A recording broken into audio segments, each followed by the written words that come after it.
La región yaqui es extraña, extremosa. Según unos autores, el clima es árido, de los 42 grados en agosto al 0 en diciembre. Hay otras versiones todavía más radicales.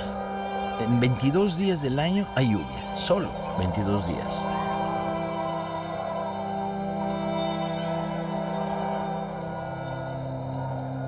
A espaldas del río y al oriente de Guaymas nace la sierra clave de estas historias, la mítica Sierra del Bacatete. Si la sierra será una de las claves geográficas, el río lo será todo. En la primavera, como el Nilo, se desborda y enriquece los márgenes, dando forma a una zona ricamente vitalizada por el agua. El río es la razón de ser de los 8 pueblos de la tribu yaqui. Simultáneamente, como en todas estas historias, el río es la bendición y la maldición de los yaquis.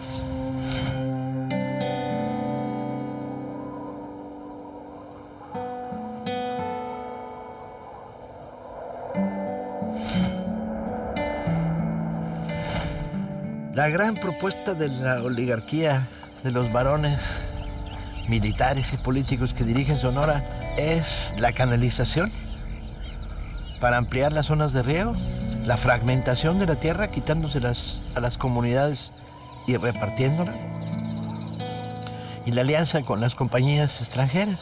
En estos proyectos a lo largo de los años, una y otra vez, van a estar involucrados los generales que dirigen la guerra contra los yaquis, construyendo simultáneamente una estructura de poder militar que desplace a los yaquis de las comunidades y una alianza con los capitalistas norteamericanos.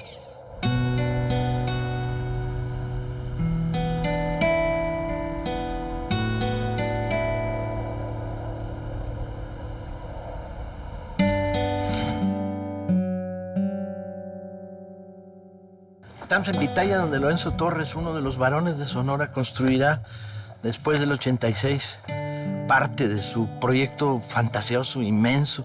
Eran mejores bandidos, rateros y rapiñeros que industriales. Eran poca capacidad, ¿no? Porque todos los proyectos ahí a medias, con los gringos a medias, no les salen, ¿no? Y usando trabajo esclavo de yaquis capturados. Es como muy fuerte la idea de que estás en torno a una zona de lo que sería la gran hacienda porfiriana, en contraste y en contrapunto con el mundo yaqui. Aunque, evidentemente, esta iglesia formaba parte de la estructura de la hacienda y luego los yaquis se la apropian y le dan... Exactamente. ¿No hay imágenes dentro? Sí hay imágenes. En la época del porfiriato, más de la revolución, ¿no? Fueron ocultados en la sierra y aquí en el valle. Y salen en las festividades. Salen en las festividades, sí. La gloria de la burguesía.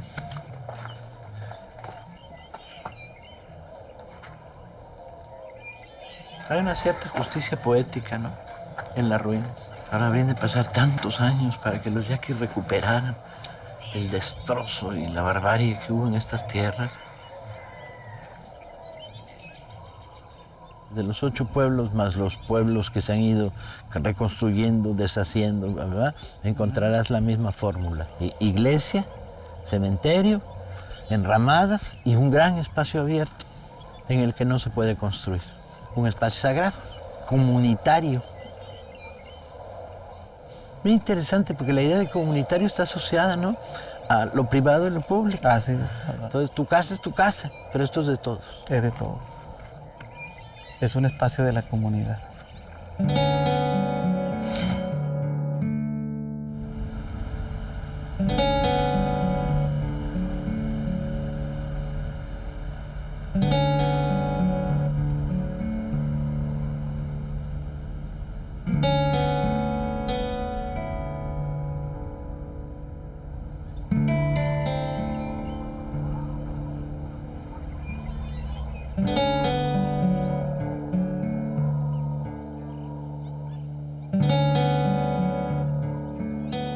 Muy buenas tardes. Muy buenas tardes.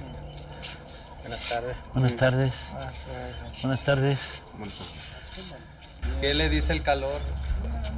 Como si abajo estuviera el pinche infierno, ma, igualito, ma. Pero de veras, lo sentía uno en las palmas de las manos. Sí, pues nosotros ya estamos acostumbrados aquí en nuestra región, ¿no? Que ahora apenas estamos queriendo comenzar, ¿no? Con el calor. Esperemos verlos aquí en agosto, en septiembre. Ahí sí. Hago entrega del ejemplar de mi libro para que se lo circulen en la comunidad y lo lean, que espero les guste porque es una acalorada defensa de la rebelión yaqui contra Porfirio Díaz. Les agradecemos mucho que nos permitan venir a visitarlos. Sí, han venido mucha gente a escribir, ¿no? De nuestra tribu, de nuestra tradición, de nuestras costumbres. Y sí vemos de que en sus trabajos, ¿no? Que ya culminan, pues los vemos reflejados en libros o en memorias, pues, ¿no? Pero también es bueno que también regresen de nueva cuenta, pues, ¿no? Que nosotros sí regresamos, para mandarles una copia para que lo puedan ver cuando lo hagamos, pues, ¿no? Y que les sirva para que los jóvenes tengan más información sobre lo que fue aquello y cómo pasó. Entonces, si ustedes disponen, entonces, y no les molesta, estaremos filmando a lo largo de estos días. Licencia Tábame, pueblo, ven por su escritor, ven por no caliembe, no que te quilta documental, te bueno, no cahuella, tía palabra. Batui matachi machi en la tipengua Santa Iglesia pinen kataquita y podemos que esto machi compa malesto no tiene del pengua ya compa.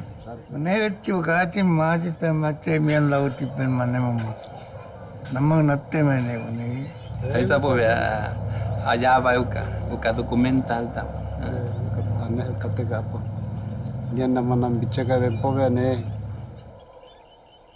Pues de inicio a las autoridades, bueno, aquí a la comunidad, pues le parece bien. Pero me gustaría, si no les molesta, leerles un pedacito del libro. A que vean de qué calzado calzo yo, pues. Porque no veo por qué hay que tener confianza si no se ve lo que uno dice, pues, ¿no? Si bien es cierto que no puedes ver el futuro con lágrimas en los ojos, como dice un proverbio navajo, también es cierto que las lágrimas ayudan a contemplar el pasado. En esta región se produjo la más larga lucha armada registrada en la historia de México. Hay veces en que uno persigue la historia y otras en que la leyenda lo persigue a uno.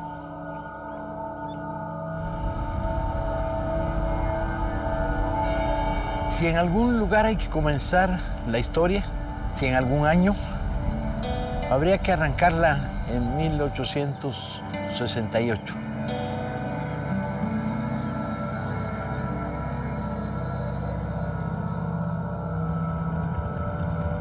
El hecho es que el ejército mexicano había estado chocando con una partida de yaquis y que el general, o coronel en aquella época, Próspero Salazar, de repente recibió a un grupo de yaquis, unos 600, 700, que probablemente eran un grupo diferente al que había estado chocando, y los rodeó, los capturó y les pidió que entregaran las armas de fuego y que si no lo hacían los iba a fusilar a todos. Los concentró y los encerró en la iglesia. Los yaquis le dijeron que no había más armas que entregar, pero además habían venido en son de paz. No eran una partida de guerra. A lo largo de la tarde, la iglesia estaba rodeada por el ejército. El argumento de los soldados es que alguien intentó de fugarse y decidieron fusilar a 10 de ellos.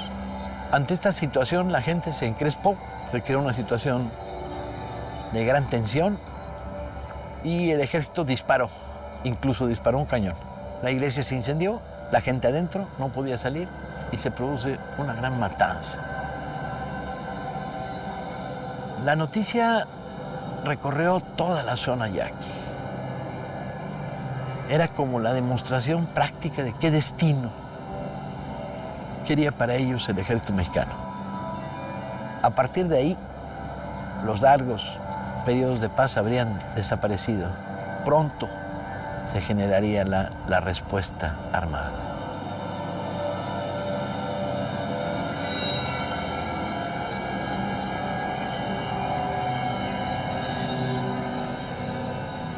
No son rifles ahora, no, pero son otros métodos que están haciendo gobiernos, pues, ¿no?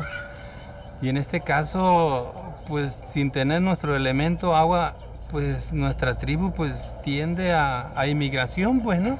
Un río del que no tenemos actualmente, pues, de hace 15 años que está seco, pues, ¿no? Por ello, el mismo gobierno, haz de cuenta, pues, pues, nos quita, pero les da a otras gentes. Pues yo espero que el documental sea útil para volver a poner sobre la mesa estas cosas y sirva para difundir no solo el pasado, sino también el presente.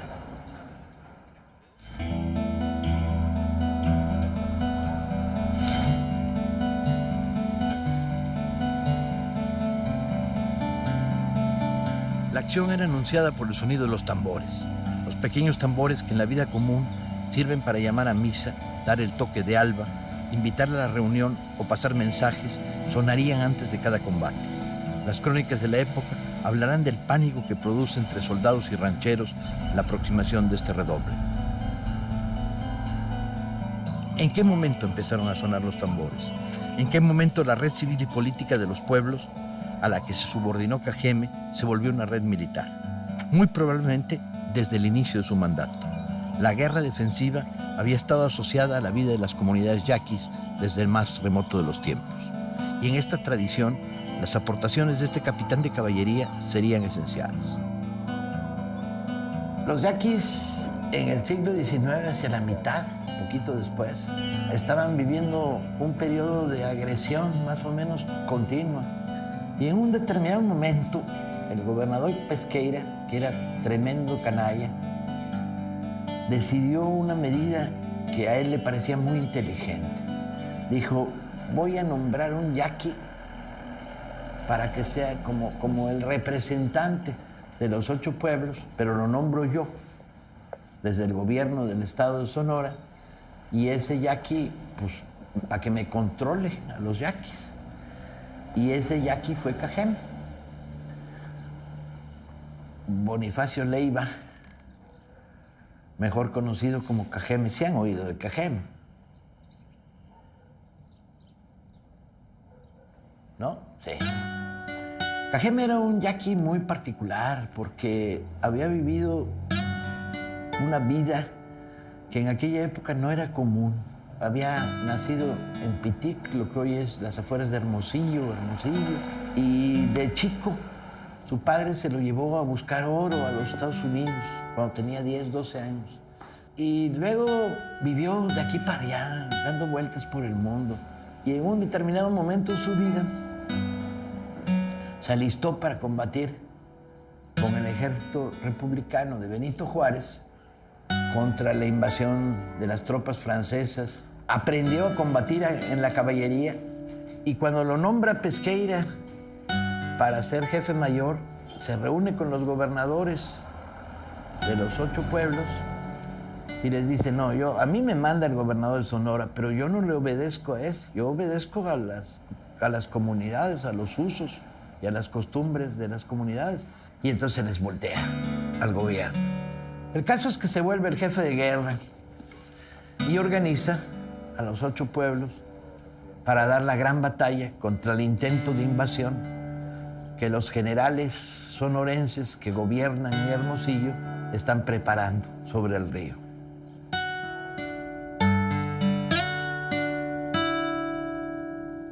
Para que lo tengan ustedes aquí en la biblioteca y lo puedan leer, maestros y alumnos. Porque un pueblo, amigos y amigas, un pueblo es su memoria, de dónde venimos, quiénes somos, para poder decir a dónde vamos. Y espero que algunos de ustedes los lean, los más curiosos, porque leer sí saben, ¿verdad? ¿Qué? ¿No? Son tímidos. Cuesta trabajo, ¿verdad? Sacarles una palabra. ¿Cuántas horas estudian en yaqui y cuántas en español? En yaqui aquí no. Nada. Nada más es en español. Solo en español. Ajá. Sin embargo, ustedes, entre ustedes hablan en yaqui, ¿verdad? Sí. ¿O qué? Sí. ¿Sí? Porque son bilingües todos, ¿verdad? Yo cuando sea grande quiero saber hablar yaqui.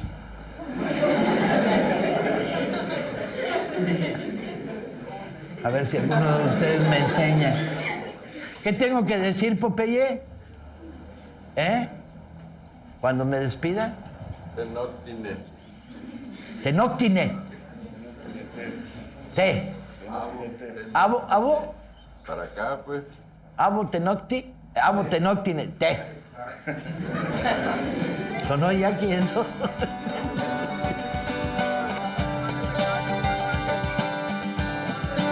De aquella época es el juramento del guerrero yaqui. ¿Lo han oído ustedes, el juramento?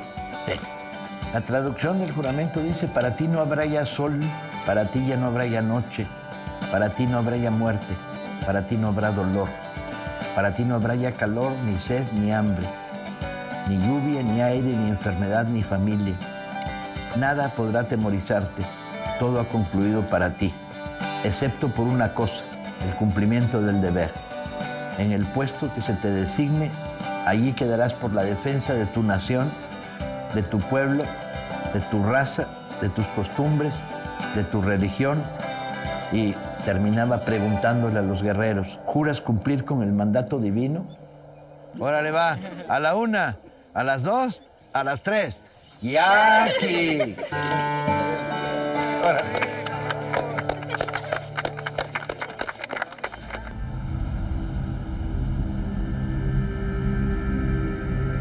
En 881, el propio gobierno sonorense envía una expedición punitiva que da lugar a la batalla de Capetamaya.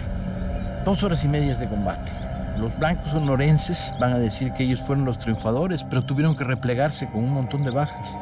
Los yaquis se replegaron también, pero evidentemente habían logrado su objetivo, que era parar la intervención y la invasión. Esta victoria a medias lo que hace es consolidar el poder y la autonomía de la tribu. Pues muy bien, Paco Ignacio Taibo, ya nos habían pues, dado conocimiento de su visita a este lugar, el recinto sagrado, segunda cabecera de los 8 pueblos, Potam, consciente de que pues, a través de tiempos inmemorables, tiempo de nuestros ancestros, pues hemos tenido conocimiento, muy poco conocimiento, ¿no? de nuestras gentes de antes. Pues agradecer su visita y su presencia, que pues va a ser de gran valía para nuestra gente, para las autoridades de los 8 pueblos yaquis. Pues vamos a escuchar su voz y para darle la palabra y adelante. Cuando empecé a trabajar la historia de la rebelión yaqui contra Porfirio, me di cuenta, primero, que hay 300, 400 años antes que toda la historia del paso por las riberas del río de los jesuitas, que la rebelión es contra la corona española. Y me di cuenta, evidentemente, de que hay un después. La guerra de Madero negándoseles a devolverles la tierra, Obregón lanzando una segunda guerra de exterminio contra los yaquis en 26, la llegada de Cárdenas y la restitución de una parte de las tierras. Entonces me vi obligado a centrarme en lo que me parece el momento histórico más fuerte, con un debate muy fuerte con los historiadores actuales, que dicen, no, eso no existió, no, eso son historias menores. Es una vergüenza que en los libros de texto actuales la guerra yaqui de Porfirio, ignorada, no existe, nada. Y que además esta larguísima guerra, que dura 40 años, es una de las guerras de resistencia más largas en toda la historia de México.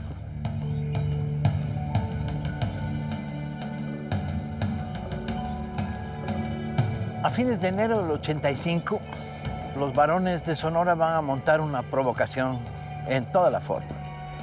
Utilizan los servicios de un yaqui renegado, Loreto Molina, y lanzan una operación contra la casa de Cajeme, aquí en Potam, para matarlo. Pero Cajeme no se encuentra en el lugar, de tal manera que la operación fracasa, aunque dejan a su mujer, detienen a uno de sus lugartenientes, le queman la casa. La reacción de Cajeme es veloz. Le envía un telegrama al gobernador y le dice, aclárese, ¿usted mandó a esas gentes? Si usted las mandó, entonces hágase responsable de lo que va a suceder. Confisca las lanchas que están en los médanos y levanta a la tribu en espacio de guerra. Y el gobierno lanza una brutal contraofensiva militar. 2 columnas del ejército progresaron sobre la zona yaqui. Tomaron los pueblos y los rumores decían que Cajeme había hecho un fuerte.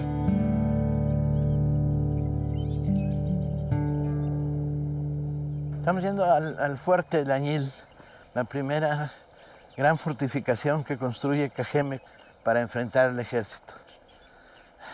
Y obliga al ejército a ir por ellos.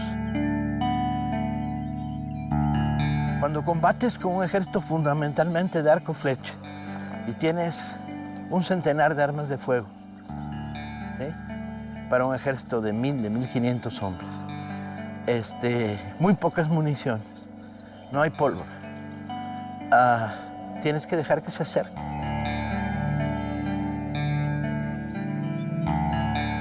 En todo este proceso, yaqui que tiene rifle se va a convertir en un excelente tirador. Un yaqui con 7 balas tiene que acertar 7 veces.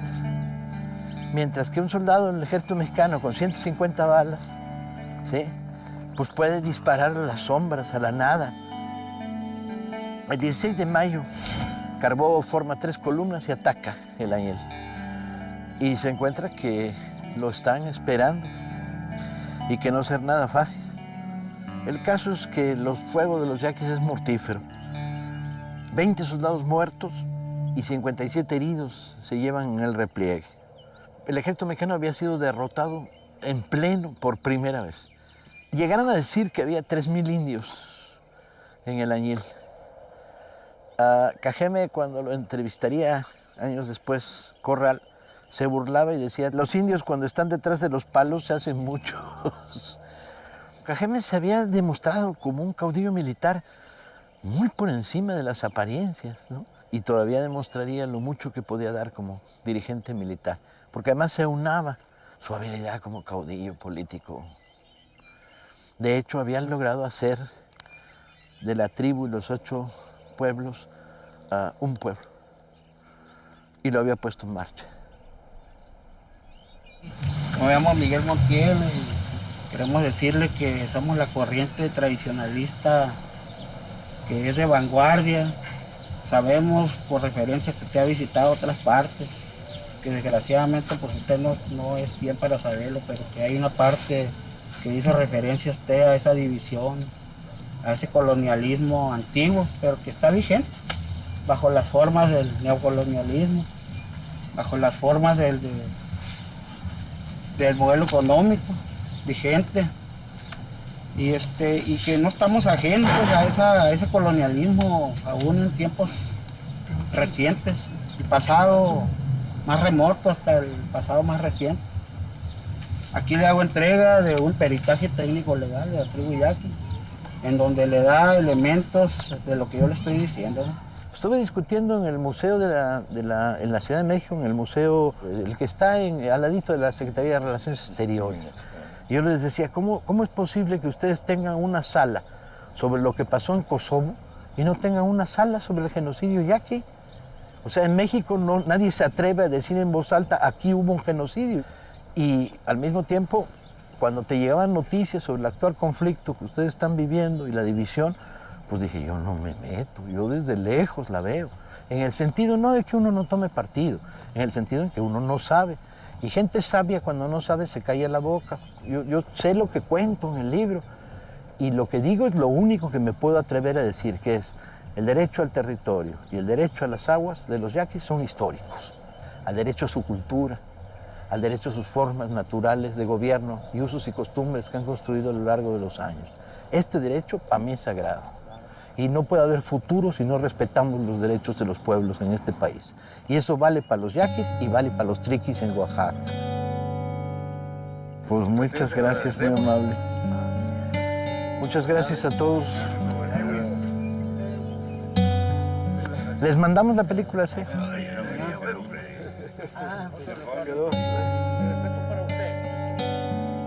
Porfirio Díaz, que ha asumido el poder desde diciembre de 1984, autoriza finalmente al Ministerio de la Guerra para lanzar una ofensiva contra los yaquis. En noviembre del 85 nombran jefe de la primera zona militar al machetero. En enero del 86 llega con 1.500 hombres de refuerzo para atacar en la zona yaqui. Cajeme, basado en la experiencia del año anterior, decide dar la batalla a la defensiva en una fortificación en un lugar llamado Guatabiche. Martínez inicia el combate. Al caer las primeras trincheras, se produce una debacle. La mayoría de los guerreros con Cajeme al mando se escurren del cerco militar. Hacia las 12 de la mañana ha terminado el combate. El ejército ha usado artillería. Hay un centenar de yaquis muertos. El ejército deja varios muertos y 40 heridos. Lo peor es los miles de no combatientes capturados.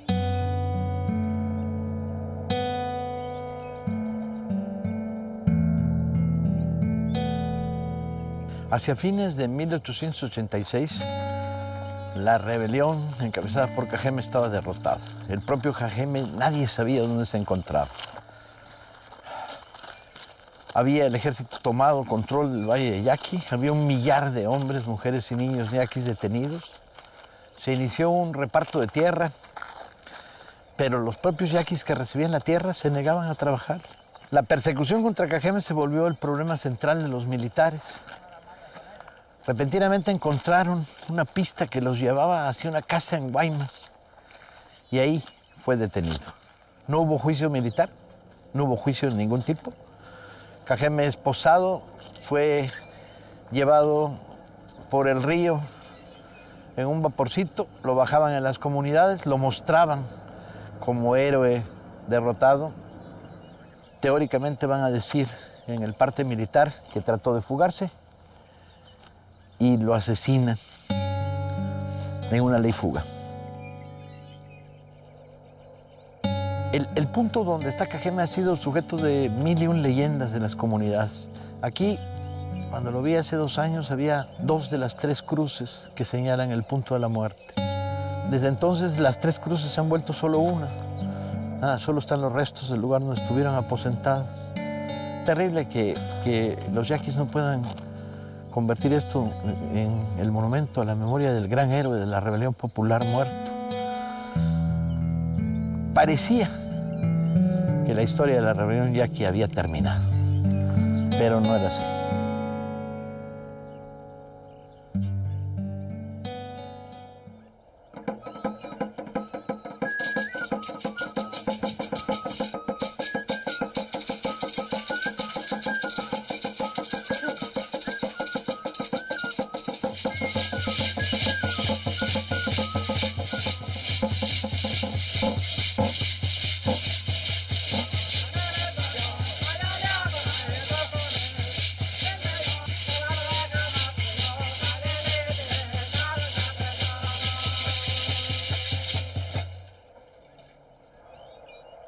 Pues es que...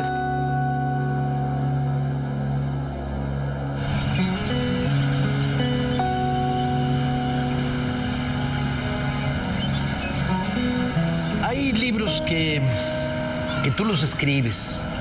Y hay otros que te escriben a ti, no te dejan, te persiguen hasta que no los escribes. Y Yaquis es un libro que así fue. Me encontraba ante la historia de la guerra popular más larga que se conoce en México, si atendemos a su periodo álgido, 42 años de guerra popular, y me encontraba frente a un genocidio, o sea, la destrucción sistemática militar a través de mecanismos múltiples de violencia, tortura, asesinato masivo, esclavitud de una comunidad. Los yaquis jamás combatieron fuera de su territorio. Todos son combates defensivos. Estás hablando de una tribu con un sorprendente desarrollo político, autoridades comunales electas, mujer con voto y el comunalismo. Porque lo que sucede a lo largo de estos 42 años de guerra es que, si bien el sector activo militante nunca rebasará los 2000 yaquis en armas, el sector pasivo que apoya la rebelión, pues es todo el pueblo, todas las comunidades. Tras la desaparición de Cajeme, un nuevo personaje va a ocupar el espacio político que los yaquis necesitan. Se trata de alguien que no había sido muy activo en la primera parte de la guerra. Un ganadero que tenía muchas vacas, se decía que era el ganadero más rico de la sierra, fuera de la zona de conflicto en aquella primera etapa. Juan Maldonado. Será conocido como Tetaviate o Tetacviate, piedra que rueda, piedra que cae.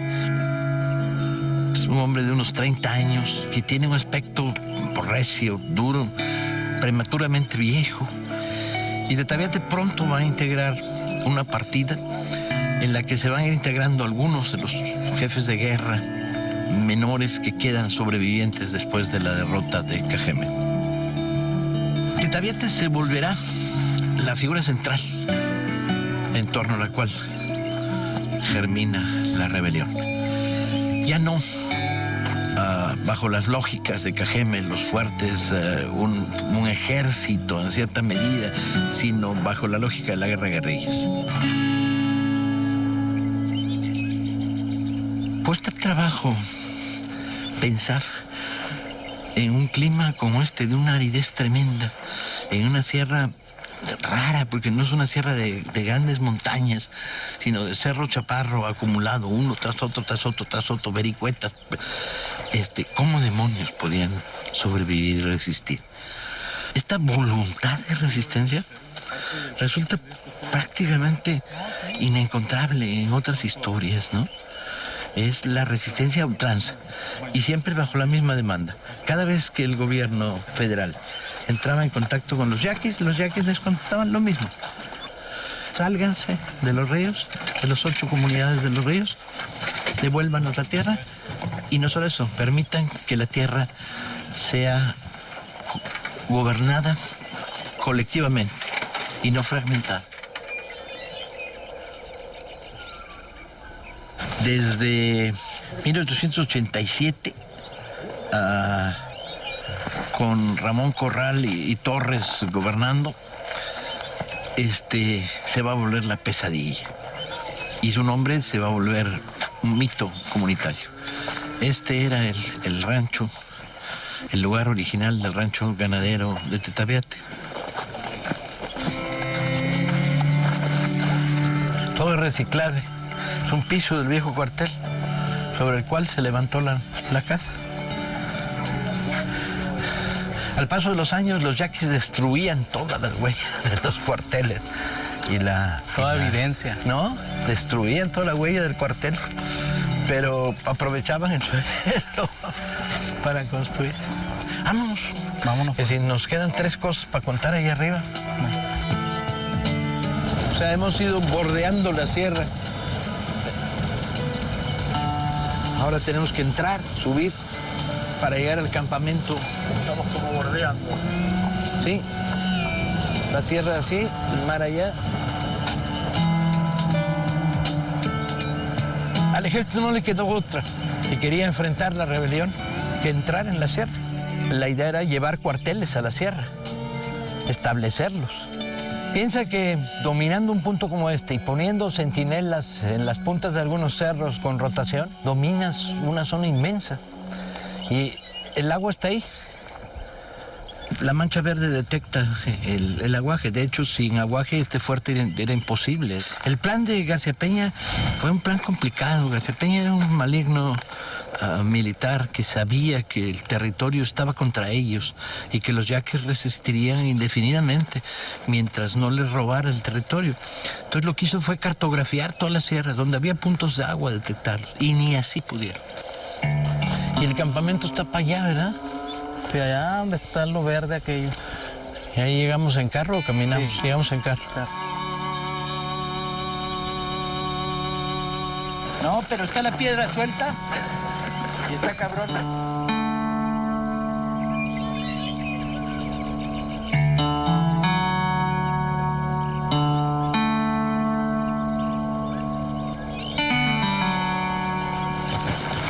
Entre 1891 y 1896 deberían quedar todavía al menos 9 partidas de guerrilleros. La más importante, la que conducía Tetaviate. Este era uno de sus campamentos. Ahí probablemente estaban en Ramada, en esos horcones que colocaban los tablones para hacer la mesa. La partida más grande podía tener 30, 40, 50 guerreros y hombres, mujeres, viejos y niños acompañando. ¿Y el panteón? Ahí van dando los muchachos, hasta en las cruces. Todos los montoncitos esos de piedra son tumbas. Vamos por ahí. Cada túmulo es una pequeña tumba. Era un gran cementerio. Grande, grande. 100, 200 tumbas. Pues más o menos. ¿Sí? Pero con el tiempo se va deslavando pues, y ya no saben dónde queda. La memoria es terca. Puedes derrotar una propuesta, una tribu, un país, pero está cañón derrotar la memoria. Pues más la memoria vuelve, no se acaba de ir nunca. En torno a una tumba sin nombre, tumbas de combatientes desconocidos, están los vasos de veladoras de una ofrenda que no puede haber tenido más de 5 o 6 meses. Alguien vino a recordar. ¿Quiénes fueron esos dos enterrados juntos? ¿Una pareja? ¿Un par de hermanos? Porque de alguna manera los yaquis expresan lo colectivo, no en lo individual. ¿Y la guaje dónde está? Vamos a la guaje. Vamos a la guaje.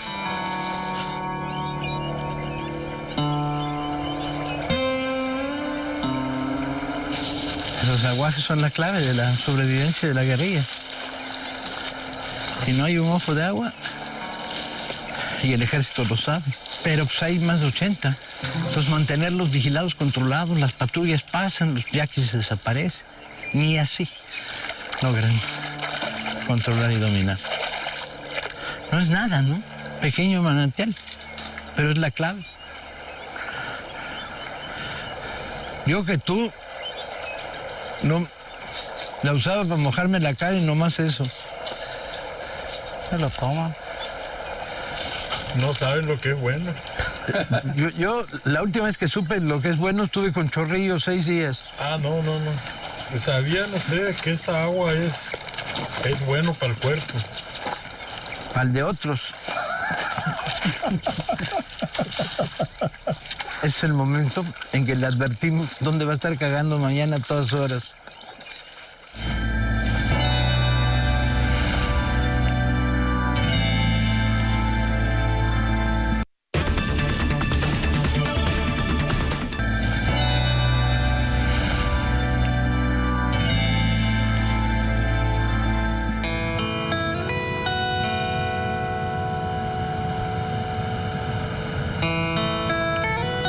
En 1897 la situación era muy complicada. Las guerrillas yaquis no eran muy numerosas, habían logrado despoblar el valle, pero las guerrillas estaban en las montañas. El gobernador Torres, una de las almas malignas de toda esta historia, comisionó a un coronel del ejército, un veracruzano, Peinado, y lo mandó a hacer contacto con las guerrillas. Empezó a haber un diálogo entre el coronel y Tetaviate.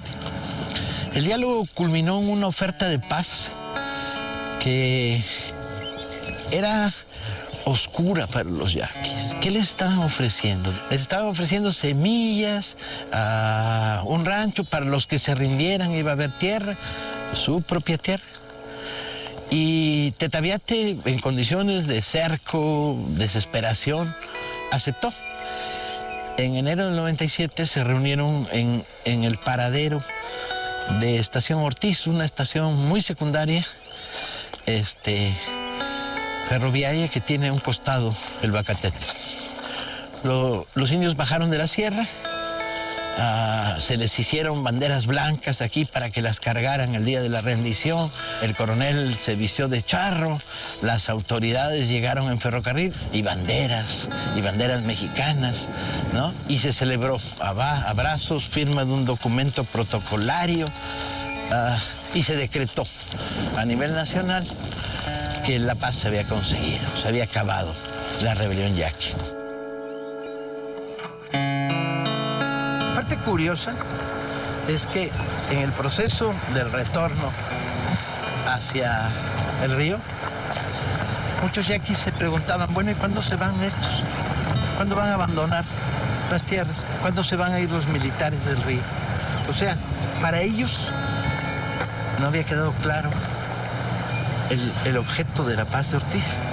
De tal manera que las voluntades que dieron sentido a la guerrilla volvieron a aparecer. Millares de indios de la noche a la mañana volvieron a tomar las armas. Los mansos, los que estaban doblegados, los que estaban en el río, los que estaban en las haciendas, volvieron a levantarse en armas. Y la paz de Ortiz sería eso, otra figura retórica más del régimen porfirista.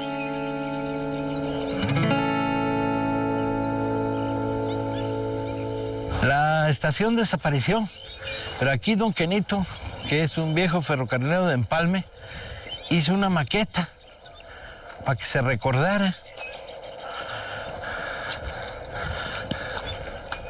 ¿Y usted la hizo, verdad? ¿La maqueta? Un hijo mío en Hermosillo, yo le ayudé porque yo trabajé mucho tiempo. Porque era parte de enfrente, esa iba para el norte, así. La memoria trabaja de manera muy curiosa. Viejo ferrocarrilero de empalme que luego fue cuidador de la estación desaparece y él preserva la estación. Pero quedó re bonita. Esa era la sala de espera, mira. Allá adentro. Era la ventana. Ahí trabajaba, ahí estaba la mesa de telégrafo. ¿Y usted dónde trabajaba? Allí. ¿Allá? Estoy de frente ahí, por acá. Adentro de esa sala de espera, por ahí se venían los bolitos. Tiene esa escalerita que va para arriba allá.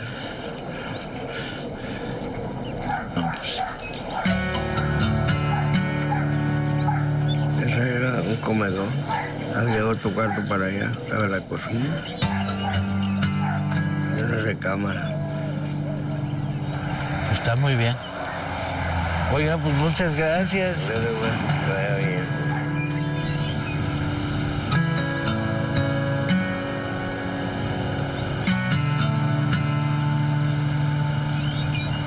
Las comunidades yaquis se construyen sobre la base de la iglesia, el panteón, la enramada y el gran espacio vacío, donde no está lo privado, todo es público.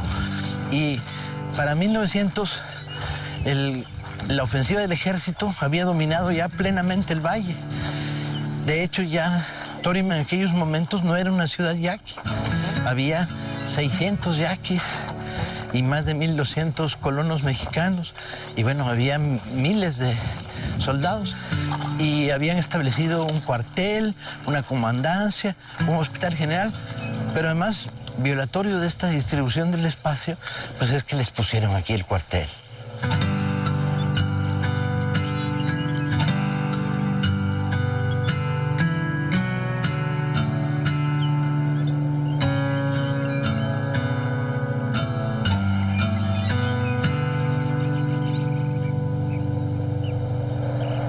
Es la invasión, ¿no? Vienen y es la única manera de consolidar el proyecto, el dominio absoluto militar. Llega un momento para aquellos años en que 1/3 del ejército mexicano está en Sonora, cual es delirante, pues, ¿no? Para combatir una insurrección que supuestamente en esos momentos no tendrá más de 900 hombres en armas. La guerrilla no tiene más de 900 hombres en armas en esos momentos. Si estuviéramos filmando en Veracruz o en las afueras de una ciudad del Bajío, estaríamos rodeados de niños curioseando. ¿Dónde están, profe? los vecinos de este pueblo. Están diciendo ahorita Están asomaditos ahí diciendo, ¿y esos quiénes son? Probablemente. Sí, ¿verdad? Pero bueno, es una reacción, ¿no? Ante que el exterior siempre trajo el mal, ¿no? Pues mucha gente se ha salido también, pero vuelve. La economía pues es muy baja. La mayoría sí tiene tierras, pero las renta. Pues la mayoría, como se dan cuenta, tienen ganado, otros trabajan. También tienen sembrado tomate y todo lo que es eso. En el diseño de Corral, de Lorenzo Torres, de Luis Emeterio Torres, de Isabel, Torime iba a ser la ciudad en medio del valle, la ciudad mexicana en medio del Valle del Yaqui. Y hicieron importantes inversiones y por eso se vuelve el centro militar de control, hasta reducir la población yaqui hasta niveles ínfimos y introducir poblamiento. Pero luego esto, al paso del tiempo, desaparece.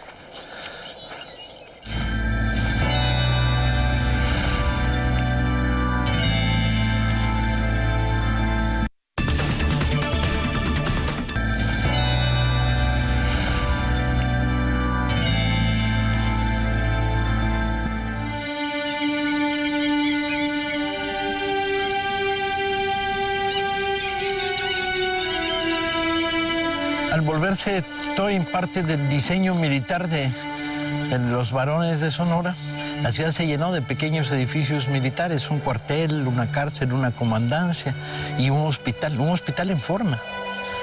Los soldados mexicanos sufrían un montón de enfermedades, porque eran soldados traídos de otras partes del país con climas muy diferentes. Y luego un montón de heridos. La guerra producía un constante flujo de soldados heridos. Los yaquis además estaban ya hacia 1900 combatiendo con lo que se podía. Puntas de flecha envenenadas en jugo de animales ponzoñosos, escopetas que disparaban pedazos de hoja de lata y lo que hubiera. Por aquí pasó Vito Alessio Roble, que terminó casándose con una yaqui, y denunciando las corruptelas que provocó esta ciudad militarizada. Militares vendiendo leña, militares vendiendo pastura, poniendo a los soldados a trabajar como sirvientes y esclavitud yaqui. Maestro, ¿qué se va a hacer? ¿Se va a privatizar o qué? ¿Una familia lo va a habitar? Pues aquí este solar es de la familia. Está servido por las autoridades. ¿Van a terminar construyendo? Pues por una parte, pues está bien, porque si no, pues a lo mejor las paredes ya estuvieran más demacradas. Ya ves el cuartel cómo está. Curioso. Los yaquis borran la presencia militar histórica, ¿no? No lo piensan como un monumento, ¿no? No, pues ya no lo miran así. Ni lo es, además, pues un cuartel militar de invasores, ¿no? Va dejando y lo van dejando y lo van. Se va a volver una casa.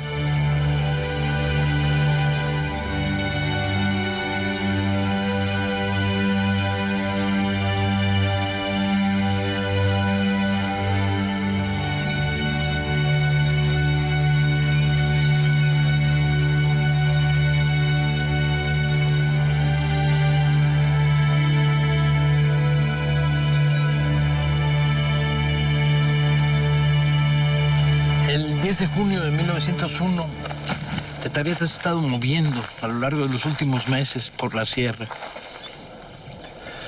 y es detectado por una patrulla del ejército comandada por el traidor, por Loreto Villa. Tetaviata le dijo a Loreto Villa y le dio un encendido discurso en yaqui, mediante el cual el otro se apenó y se avergonzó de su traición. Tetaviata viene herido en la rodilla y hace resistencia, protegiendo a un grupo de mujeres y niños que lo acompañan. Finalmente, después de haber dado 2 descargas de Winchester, un soldado lo remata.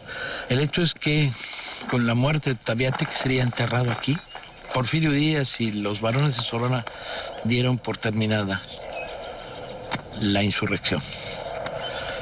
Y no habría de ser así. Nuevamente, la insurrección se mantenía. Y crearía la lógica dentro del gobierno de los varones de lanzar lo que sería la solución definitiva. Sabe a poco una tumba así, sin embargo, es el destino del último gran caudillo, aunque surgirían otros caudillos importantes en los últimos años de la resistencia, el último gran caudillo de la guerra popular.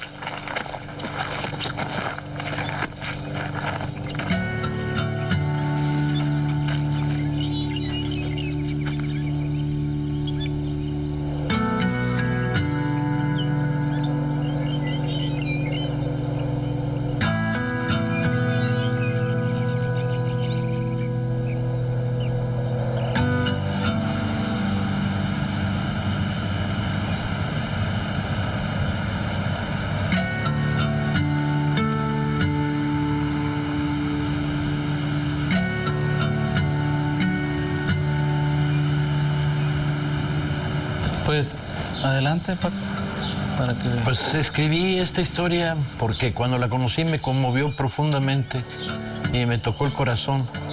Es la historia de la guerra popular más larga que se ha conocido en México. Y esto en México no se conocía.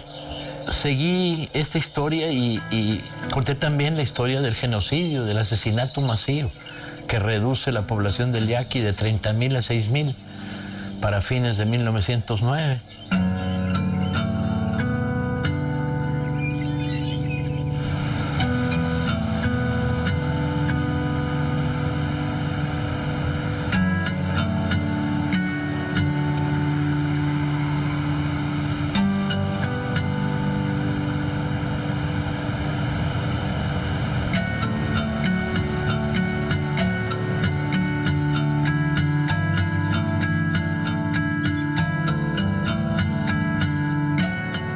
Este es el paradero Don Lencho.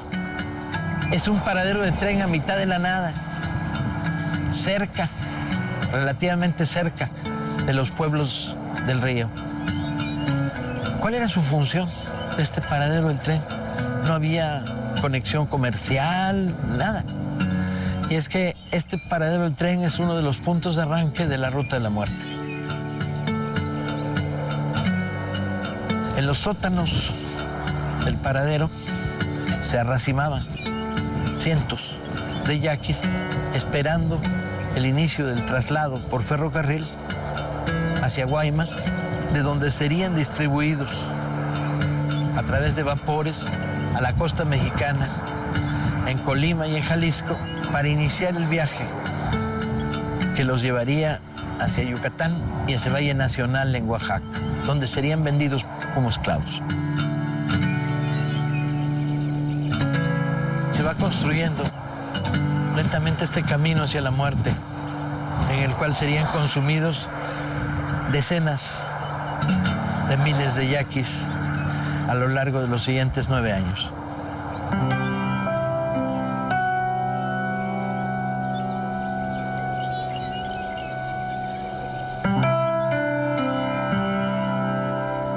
Y esto en México no se conocía.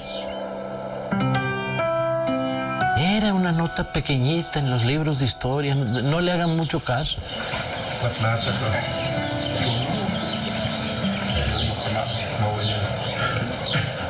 Ataba ka historia ta kitena libro sin más ta que ver ya no me hablo tú de que te otra historia ta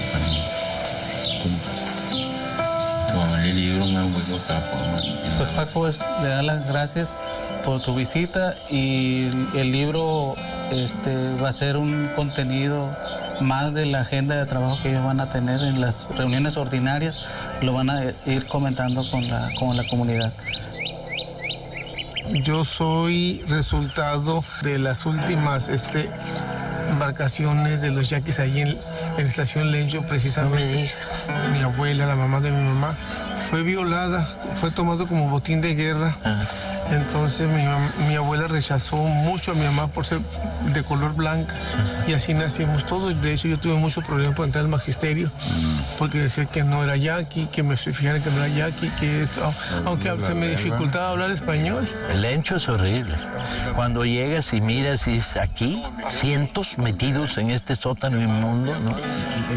Yo siempre a mis hijos les digo, mira, ahí en esa casona, de ahí somos nosotros. Dije, gracias a eso somos estos. Nuestra abuela fue de esta forma, quizás sin su consentimiento, pero bien o que mal, estamos nosotros por eso.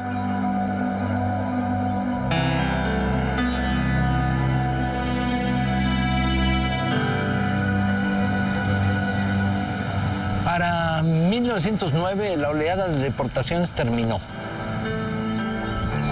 Unos meses después empezaría la Revolución Mexicana. Los yaquis no recibirían justicia. De hecho, se acercaron a Madero, pero Madero los ignoró. Obregón los utilizó y fueron pieza fundamental en las batallas del Bajío. Pero hacia 1926 bombardeó a los yaquis con gases venenosos de la Primera Guerra Mundial. No sería hasta los años 30 en que Cárdenas viajó a territorio yaqui, se bajó del tren presidencial, se subió a su caballo y don Lázaro entró en la tierra de las comunidades y hubo una expropiación importante que restituía a las tribus yaquis una parte del territorio. Pero ahí quedó la historia de la mayor guerra, o la más larga guerra de resistencia que conocemos en México y la historia del más terrible genocidio que han tratado de ocultar, tapar, ignorar en este país.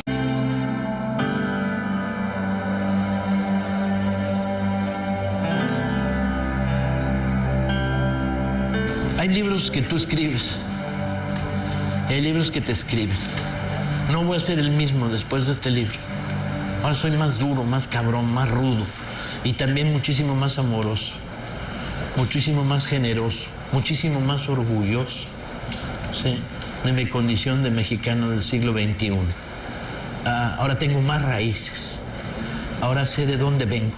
Y cuando hago mi lista y yo digo, pues vengo de Flores Magón, que era cabrón, ¿no? Y yo soy muy pinche villista, Villa, cuando el Fondo Monetario Internacional anda diciendo mamadas en las mañanas, Villa me protege en las noches. Llega en caballo blanco y los agarra putazos, ¿no? Y ahora soy muy yaqui. Insisto, uno no escoge a sus padres y a sus madres, pero uno escoge sus identidades. Muchas gracias.